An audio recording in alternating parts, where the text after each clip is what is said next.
Dan LaMOTHE and Carol Morello last updated 15/27. In November 5, 2017, U.S. Secretary of Defense Jim Mattis warns North Korea of a massive military response to any use of nuclear weapons.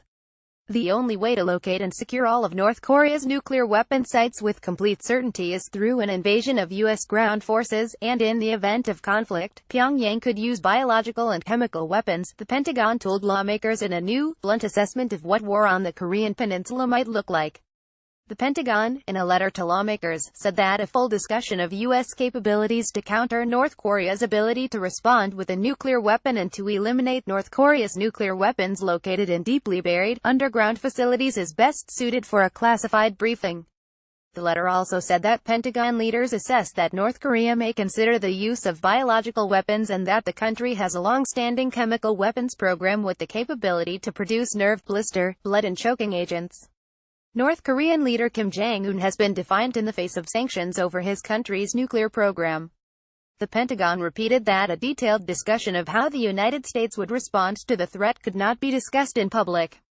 Read more. Only one outcome from USNK war. North Korea warns world against not taking nuclear test threat seriously. U.S. Ambassador Kiwis don't understand NK standoff implications. What people lead in North Korea. Full coverage of North Korea crisis. Letter was written by Rear Admiral Michael Dumont, the Vice Director of the Pentagon's Joint Staff, in response to a request for information from two House members about expected casualty assessments in a conflict with North Korea, including for civilians and U.S. and allied forces in South Korea, Japan and Guam. There's a flurry of activity on the Korean peninsula ahead of U.S. President Donald Trump's visit to South Korea, as Seoul launches live-fire exercises. U.S. bombers fly through Korean skies and North Korea possibly plans another missile test.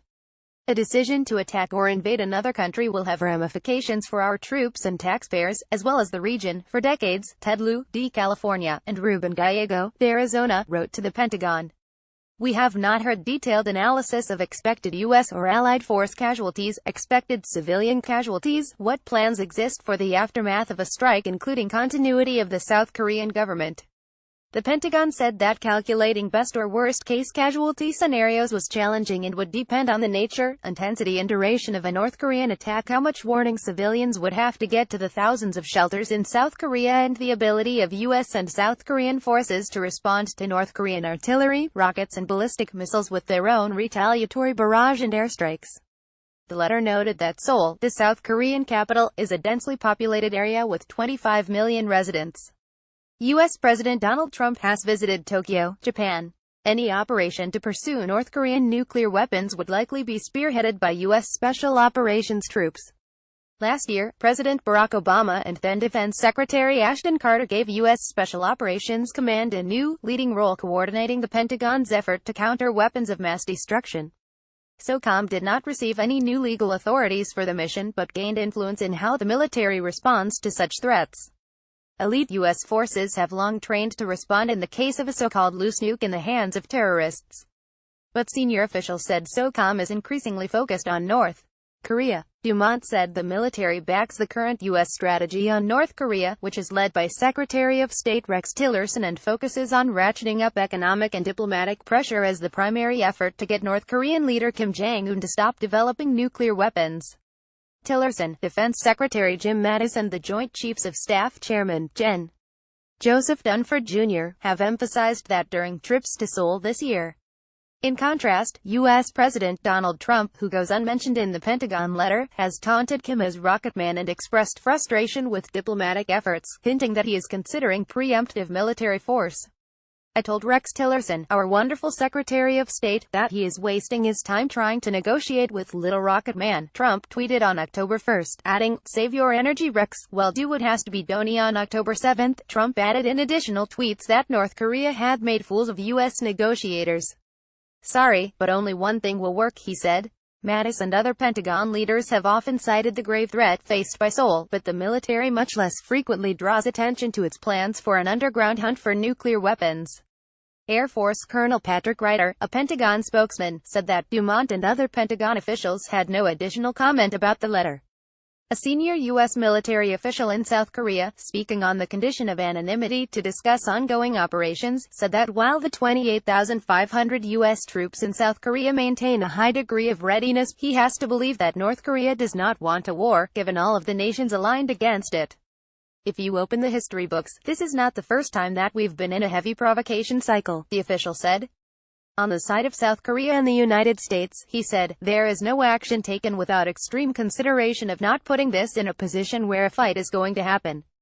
Dumont's letter also notes that we have not seen any change in the offensive posture of North Korea's forces. A statement by 16 lawmakers, released simultaneously with the Pentagon letter, urged Trump to stop making provocative statements that impede diplomatic efforts and risk the lives of U.S. troops. The Pentagon's assessment underscores what we've known all along: there are no good military options for North Korea, said the statement, organized by Liu and Gallego and signed by 14 other members of Congress who are veterans, all but one of them Democrats. In a telephone interview, Liu said that the intent of asking the Pentagon for information was to spell out the cataclysmic consequences of war with North Korea and the aftermath. It's important for people to understand what a war with a nuclear power would look like, said Liu, citing estimates of 300,000 dead in the first few days alone. More than 100,000 Americans are potentially at risk. Liu, who spent part of his time in the Air Force on Guam preparing for military action against North Korea, called the letter a confirmation that a conflict would result in a bloody, protracted ground war. The Joint Chiefs, he believes, are trying to send a message to the American public, he said. This is grim, Liu said. We need to understand what war means. And it hasn't been articulated very well. I think they're trying to articulate some of that. Gallego said that he wanted information because of what he sees as a cavalier attitude in the White House about military action in North Korea. The idea that a ground invasion would be needed to secure nuclear weapons is eye-opening, he said, and raises the possibility of the U.S. military losing thousands of troops. I think that you're dealing with career professionals at the Pentagon who realize that the drumbeats of war could actually end up leading us to war, he said.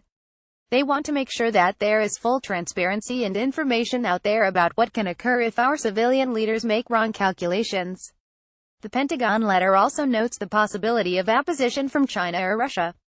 The Department of Defense maintains a set of up-to-date contingency plans to secure our vital national security interests, Dumont wrote. These plans account for a wide range of possibilities, including third-party intervention, and address how best to contain escalation. The letter says that both Russia or China may prefer to avoid conflict with the United States, or possibly cooperate with us. The Washington Post.